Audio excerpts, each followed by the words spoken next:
আসসালামু আলাইকুম, কেমন আছেন সবাই? আল্লাহ তাআলার অশেষ রহমতে আমরা ভালো আছি। আমি আজকে মাছ রান্না করব। মাছটা যেহেতু ভেজে রান্না করব, তাই এটা সুন্দর করে ম্যারিনেশন করে নিচ্ছি। লবণ, হলুদ, হলুদটা যার যার পরিমাণ মতো দিবেন, কেউ কম দেয় মাছে, কেউ বেশি। আর দিয়ে দিচ্ছি মশলা। এই ম্যাজিক মশলাটা আমি প্রায় 2-3 বছর যাবত ইউজ করি, সব ধরনের মাছে খেতে খুব ভালো লাগে, চাইলে আপনারাও ব্যবহার করতে পারেন। দিয়ে দিচ্ছি জিরা বাটা। আর মাছ মাখানোর সময় একটু তেল দিয়ে দিলে মাছটা খেতে আরও বেশি মজা হয়। আমি এখানে দিয়ে দিব সামান্য সয়াবিন তেল, দিচ্ছি দিচ্ছি পরিমাণ মতো শুকনো মরিচের গুঁড়া। এখন আমি এটা সুন্দর করে মেখে রেস্টে রেখে দিব। রেস্টে রেখে আমি সবজিটা কেটে নেব। আমার সবজি কাটা শেষ। এই যে মাছটা সুন্দর করে মেখে নিয়েছি। কড়াইয়ে এখন দিয়ে দেব তেল। আমি সয়াবিন তেল দিয়ে রান্নাটা করব। তেল গরম হয়ে গেছে, এখন মাছগুলো সুন্দর করে ভেজে নেব।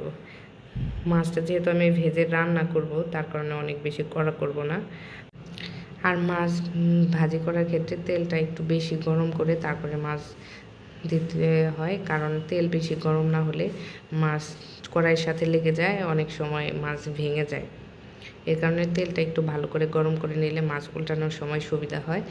আর যেহেতু এই মাছের পেটি বের করা হয় নাই, বারবার উল্টাইতে গেলে ভেঙে যাবে, এর কারণে আমি 2বার উল্টিয়ে নিব। নিচে সুন্দর করে যখন ভাজা হয়ে যাবে, পুড়ে না যায় সেটা খেয়াল করে রাখতে হবে। চুলার জালটা আমি মিডিয়ামে রেখেছি, যাতে নিচে একদম পুড়ে না যায়।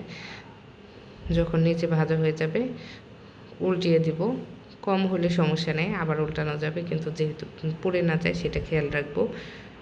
আমার মাছ ভাজি হয়ে গেছে, দেখেন কি সুন্দর কালার চলে আসছে। এটা কিন্তু অনেক বেশি কড়া করে ভাজিনি, যেহেতু তরকারিতে দিব, এর কারণে একটু কম ভেজেছি। যদি শুধু মাছ ভাজা থাকতো, তরকারি রান্না করতাম না, তাহলে আরেকটু বেশি কড়া করতাম। আর আমি এখন এই তেলেই তরকারিটা রান্না করব। আর একটু তেল দিয়ে দিচ্ছি 2টা পেঁয়াজ কুচি করে রেখেছিলাম, সেগুলো দিয়ে দিব রসুন বাটা, জিরা বাটা, ধনিয়ার গুঁড়া, মরিচের গুঁড়া, হলুদ, লবণ, কাঁচামরিচ। আমি যে কোনো ধরনের তরকারিতে কাঁচামরিচ ব্যবহার করি। কাঁচামরিচ দিলে আমার কাছে খেতে ভালো লাগে। অনেকে কাঁচামরিচের বদলে শুকনো মরিচ বেশি ইউজ করে, এটা যার যার ইচ্ছা। মশলা বাটা পানি দিয়ে এখন আমি এই মশলাগুলোকে সুন্দর করে কষিয়ে নেব, যতক্ষণ না এর উপরে তেল চলে আসে। মশলা কষানো হলে এমনিতেই বোঝা যাবে যে সুন্দর, দেখলেই বোঝা যাবে। উপরে তেলটা ভেসে চলে আসবে, মশলাগুলো আলাদা হয়ে যাবে। আর যে কোনো তরকারি রান্নার ক্ষেত্রে এই মশলা কষানোটাই সব থেকে বেশি জরুরি, কারণ মশলা কষানো না হলে তরকারি খেতে মজা হয় না। এই যে এরপরে আমি দিয়ে দিব রাখা আলু। যেহেতু বড় মাছ রান্না করব, এর কারণে আমি আলুগুলো একটু বড় করে কেটে নিয়েছি, কিন্তু পাতলা করে, যাতে ভালো সিদ্ধ হয়। আর নতুন আলু এমনিতেও ভালো সিদ্ধ হয়। আলু একটু আগে দেওয়ার কারণে আলুটা শক্ত থাকবে। অন্যান্য সবজি যেহেতু খুব দ্রুত সিদ্ধ হয়ে যাবে, আলু একটু সময় কষিয়ে নিয়ে এর মধ্যে দিয়ে দিচ্ছি পটল, বেগুন। এখন এইগুলো সুন্দর করে কষিয়ে নেব। এর মধ্যে আমি কোনো ধরনের পানি ব্যবহার করব না। অল্প আঁচে ঢেকে দিয়ে কষিয়ে নেব। বেশি যদি আমি জাল দিই, তাহলে মশলা এবং সবজি দুটোই পুড়ে যাওয়ার সম্ভাবনা আছে। তরকারিটা খেতে তাহলে ভালো লাগবে না, তিতা লাগবে। এর কারণে চুলার জালটা কম রাখবো। আর 2 থেকে 3 মিনিট পর পর ঢাকনা খুলে নেড়ে দিব, যাতে নিচে না লেগে যায়। আর যখন সবজিগুলোর কালার চেঞ্জ হয়ে আসবে, সবজিগুলো একটু নরম হয়ে যাবে, তখন আমি এর মধ্যে গরম পানি ব্যবহার করব। যে কোনো ধরনের তরকারি, মাছ হোক মাংস হোক, এটাতে গরম পানি ইউজ করলে তরকারির স্বাদটা অনেক ভালো থাকে। আপনারা চাইলে ঠান্ডা পানির পরিবর্তে আমার মতো গরম পানি ইউজ করতে পারেন। রান্না করে দেখবেন, তরকারির স্বাদ অনেকটা আগের থেকে বেটার আসবে। যেহেতু সবজিগুলো সুন্দর করে কষানো হয়েছে, নরম হয়ে গেছে, সবগুলো দেখে বোঝা যাচ্ছে, এর কারণে আমি বেশি ঝোল ব্যবহার করব না। আর বেগুন পটলের তরকারিতে এমনিও ঝোল কম দিলেই ভালো।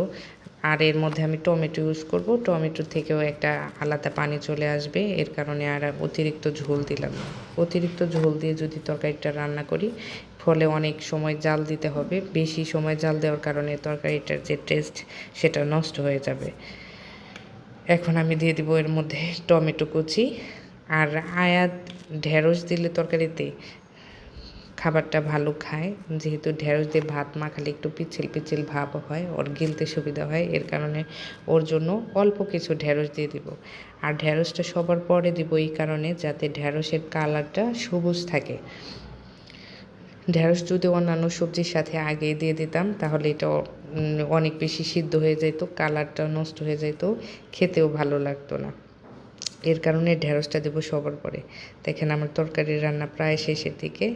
ঝোল দেওয়ার পরে যখন ঝোলটা বলক চলে আসবে এ পর্যায়ে মাছ দিয়ে দিব। মাছ দিয়ে সুন্দর করে ঝোলটা স্বাভাবিক হওয়া পর্যন্ত তরকারিটা জাল দিব।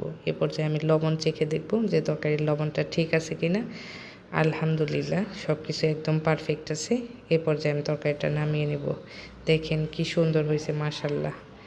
নিজে রান্না করছি এই জন্য বলছি না, তরকারিটা খেতে আসলেও খুব সুন্দর হয়েছে। এখন আমি আয়াতের জন্য ভাত বেড়ে নিচ্ছি, আয়াতকে খাওয়াবো। আমি খাই।